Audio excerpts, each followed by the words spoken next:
देश में पहली बार ऐसे हालात हो गए कि 75 साल में पहली बार देश में केंद्र सरकार को दूध पे टैक्स लगाना पड़ रहा है, दही पे टैक्स लगाना पड़ रहा है, आटे चावल पे टैक्स लगाना पड़ रहा है।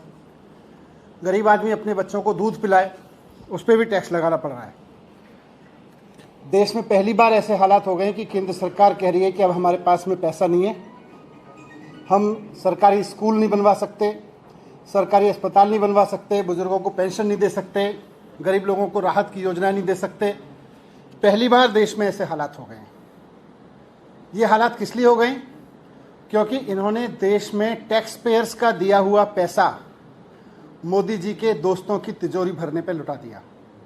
टैक्स पेयर्स ने पैसा दिया इसलिए सरकार को कि आप हमारे बच्चों के लिए स्कूल बनवाइए, अस्पताल बनवाइए, सड़कें बनवाइए, बिजली दीजिए, पानी दीजिए।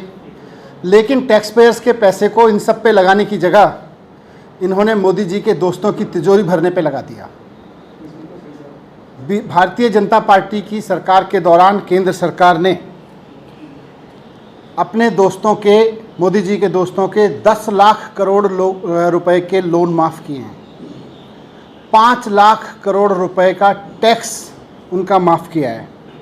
इस तरह से 15 लाख करोड़ रुपए अपने दोस्तों की तिजोरी में जनता का डाल के उसके बाद कह रहे हैं कि अब दूध पे भी टैक्स दे जनता, दही पे भी टैक्स दे, और कोई चीज़ फ्री में नहीं मिलेगी, सरकार की ओर से हर चीज़ की कीमत होगी। सरकारी स्कूलों में बच्चे पढ़ेंगे नहीं, पढ़ेंगे तो फीस देनी पड़ेगी। सरकारी अस्पतालों में इलाज नहीं होगा, प्राइवेट में कराओ, नहीं तो पैसे देने पड़ेंगे, दवाइयाँ नहीं मिलेंगी।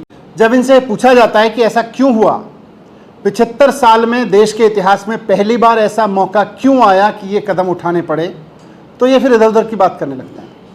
आज भारतीय जनता पार्टी के नेता संबित पात्रा जी ने भी, मुझे लगा शायद इसका जवाब देंगे, मैंने उनकी पूरी पीसी देखी, इधर उधर की बात करते रहे। मनीष सिसोदिया ये है, दिल्ली सरकार ये है, वो सारा ठीक है, चलो अब बताओ कि अपने दोस्तों की तिजोरी भरने के लिए आपने देश का खजाना इतनी बुरी हालत में क्यों पहुंचा दिया कि आज आपके पास में स्कूल खोलने के पैसे नहीं है, अस्पताल खोलने के लिए पैसे नहीं है।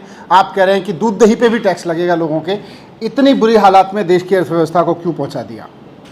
आज आपके दोस्तवाद की वजह से, आज प्रधानमंत्री जी के दोस्तवाद की वजह से आज देश की अर्थव्यवस्था पूरी तरह से बर्बाद हो गई है। आप गरीबों का खून चूस चूस के और अपने दोस्तों की तिजोरी भर रहे हैं, और जब सवाल उठा रहे हैं कि भाई ये दोस्तवाद क्यों चल रहा है, इसकी वजह से टैक्स क्यों लगाना पड़ रहा है, इसकी वजह से सरकारी सुविधाएं उन पर महंगी क्यों होंगी, उस पर पैसा क्यों लगेगा, तो आप इधर उधर की बातें करते हैं।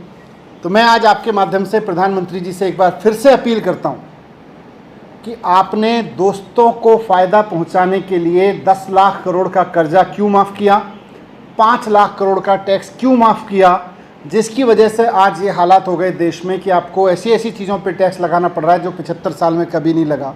आपको ऐसे ऐसे कहना पड़ रहा है कि आज अब फ्री में कुछ दिया तो देश बर्बाद हो जाएगा। इस हालात को आपने देश में क्यों धकेला, इसके जवाब दीजिए। इधर उधर की बात मत करिए, इधर उधर की बातें तो आप करते ही रहते हैं।